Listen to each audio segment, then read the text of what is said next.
it just would boggle my mind if they put Cesaro over The Miz for that reason. Like, he hasn't held the title very long.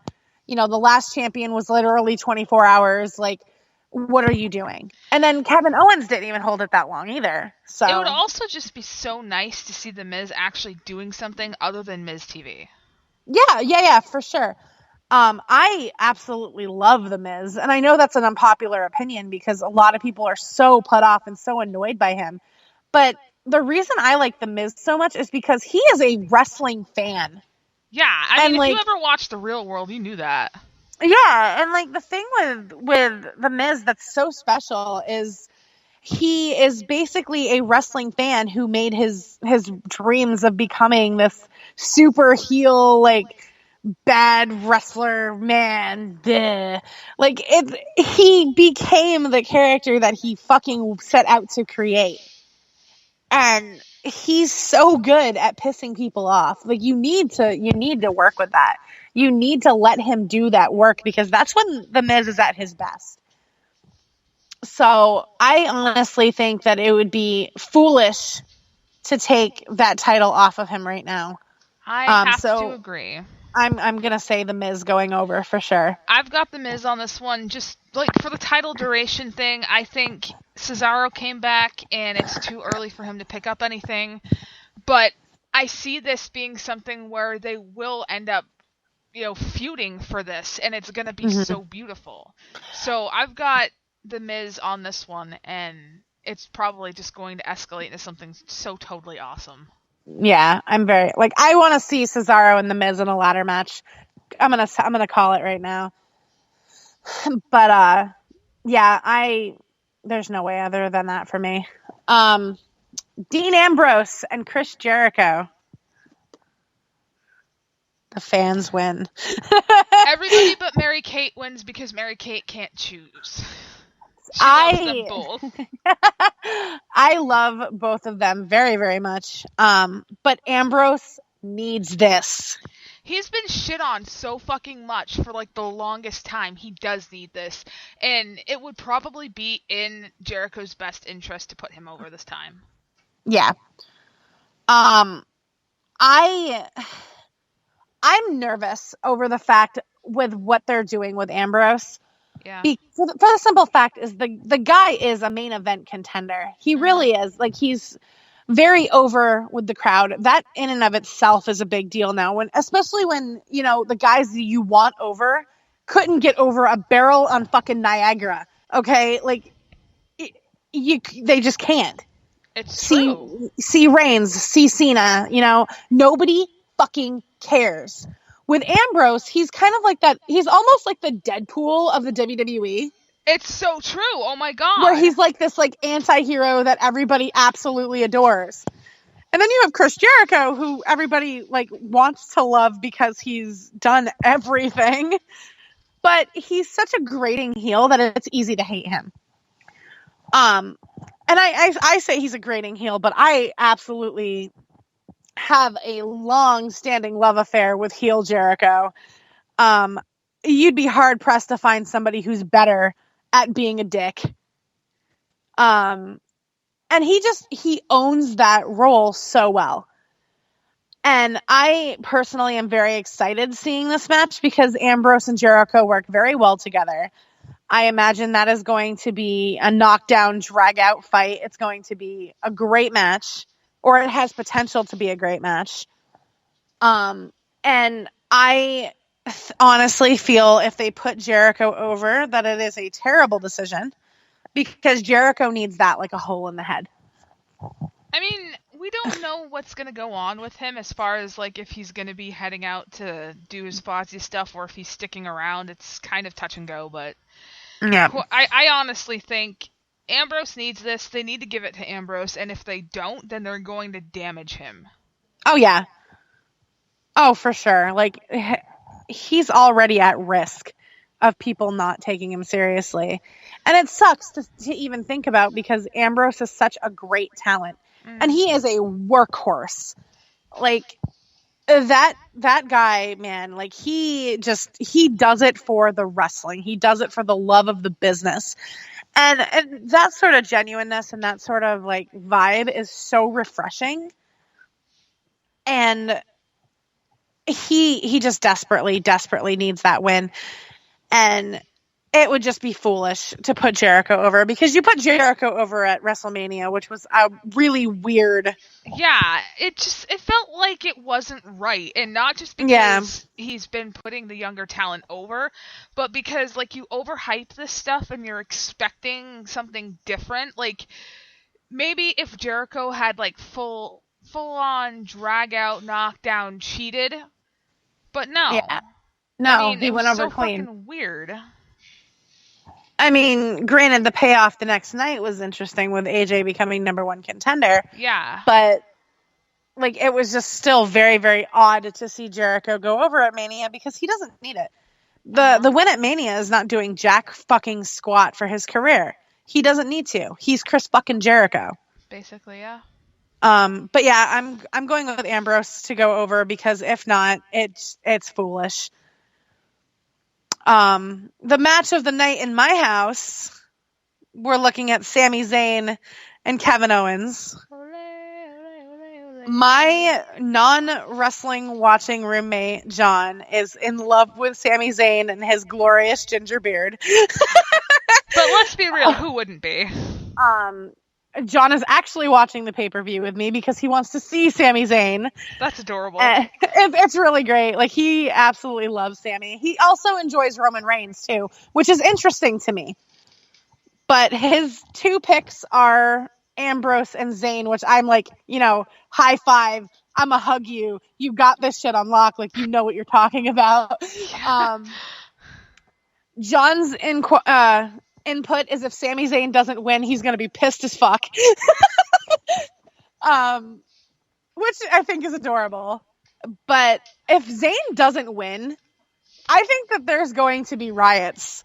Because, like, Owens has nothing to prove against Zayn as it stands, as far as WWE history is concerned. Because, like Will said, Owens has killed this man twice. Yeah, he has fucking killed this man. Like, he has literally murdered Sami Zayn on multiple occasions. And it doesn't make sense to put Owens over. And it kind of would feed into the Owens is the victim mentality. And it would just make him a better heel. And then again, to be completely honest, he doesn't need to be a better heel, because Kevin Owens is like the coup de grace of douchebaggery, and it's beautiful. I mean, I have an actually really good example of how much of a D-bag he is, because I recently saw a post not long ago. I think it was actually this morning on Facebook. Somebody reposted this tweet that he replied to, where somebody was bitching about how he stepped on the United States title, and that was still like stepping on the American flag, and he was going to pay for it the next time he saw him. Oh, Jesus Christ. And Kevin Owens had a brilliant reply, but I can't remember what the fuck it was. It was still funny, though.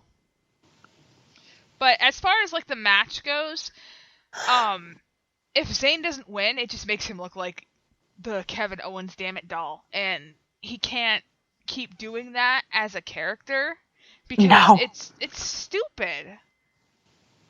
He has to be able to stand on his own 2 feet and prove that he is a competitor, and he can get one over on Kevin Owens and all of this shit. That's how I feel about it. Oh, I agree wholeheartedly. I think a loss to Kevin Owens at Payback would be detrimental to not only his character, but it would be just detrimental to his fucking career at this point. Because, like, at this point, it looks like he can't beat Owens. And, like, you want that feel-good kind of vibe. You want that, like, Sami Zayn is the hero that we deserve. And maybe it's because of the ginger beard. I don't know. I mean, that ginger beard is pretty charming. It is wonderful. Like, we need Sami to win this. And if he doesn't, like, I don't even know what the fuck they're thinking. Because, Sami comes back from adversity, the build up to this match is like, it would not make any sense to put Kevin over. You kind of want to give like that genuinely good guy, like that feel good moment of the night. Like, so having Owens go over would just feel very, very weird. Yeah. Not to mention he doesn't need it. Like, Owens is so established as this, like, I'm gonna, like, fucking gut you like a fish. Like, It's he's true. just gonna look at you and, like, your guts are gonna fall out. Like, that's just the vibe that I get from Kevin Owens, and that's the vibe I'm supposed to get from him. And it's magnificent. But yeah, if Zayn doesn't win, that I don't know what the fuck they're thinking. It's a shoo-in for me. Yeah. And then the World Heavyweight Championship match. We don't even need to put anything out on this because we know there's Roman no way Reigns. Styles is going to go over Reigns. There's no way. Unless it's a situation where he wins and doesn't actually win the title. Yep. Otherwise, there's no way. None. Zero. Zip. It doesn't. It makes no fucking sense. I honestly think that Gullet Blub is going to have something to do with it. Yeah, Gullet Blub is like right Gullet on the Blub top is of gonna, the list. Gullet Blub is going to just ruin everything. I think, I'm not sure if I see this ending in a Finn Balor debut. In a perfect world. In a perfect world, this is the time. And I think that would be spectacular. But I'm not holding my breath. I'm not either. Plus, given the fact that at recent tapings, it's pretty much been established that he's getting his rematch with Samoa Joe at the next takeover, which is in fucking June. I honestly don't see it playing out that way. No. But yeah, like this match requires absolutely no conversation. There is no way in hell that Roman Reigns is dropping that title. True. Like, not a single solitary chance in hell. As much as that pains me to say. Yeah, it physically hurt Will to say it, and I'm getting kind of cramping right now. Yeah, I'm definitely cramping a little bit because, like, fucking Christ. We don't hate Roman, but we don't really care either. Yeah, that's pretty much the gist of it. My roommate has literally started doing the I'm not a bad guy, I'm not a good guy, I'm the guy thing. And I'll literally look at him and I'll be like, John, it was gay as fuck the first time he said it. It's still gay as fuck now. And I use the term loosely because obviously, hello, lesbian in the closet. I mean, like, the next time he goes about saying that, just be like, dude, I'm just going to punch you in the scrotum. It's hilarious, honestly. But it's because I hate it so much, and it's just funny. It made me laugh. Shortly after the beginning of the week, Will had posted something to my timeline that was Vince McMahon, and it said Monday Night Raw. It's not the best show. It's not the worst show. It's just a long show, and it's so true. It's so long. It is so long. I miss the 2-hour Raw. I really do. I mean, I'm with Triple H on that one because when he did the Steve Austin podcast, he did say that if he could change one thing, it would be that extra hour. And it's useless to me. Oh, same. Because if you actually watch the duration of the beginning of Raw, literally 30 to 45 minutes of the first hour is dedicated to an opening segment that's nothing but talking. Well, that was like that's mostly what's happened. Past couple of weeks, it's been actually wrestling, which is weird.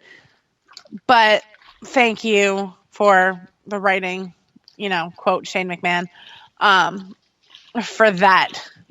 But yeah, the opening segment is usually absolute balls stupid. There's no point to it. There's no rhyme. There's no reason. It's just somebody flapping their gums for 45 fucking minutes. And we know exactly what's going to happen. Yeah, for sure. But yeah. Look at the time. But yeah, those are our Payback predictions. Yep. So next week we will be back to bitch about Payback because I am almost certain bad things are going to happen because nothing good ever happens to me. Nothing good ever comes out of a Vince McMahon appearance.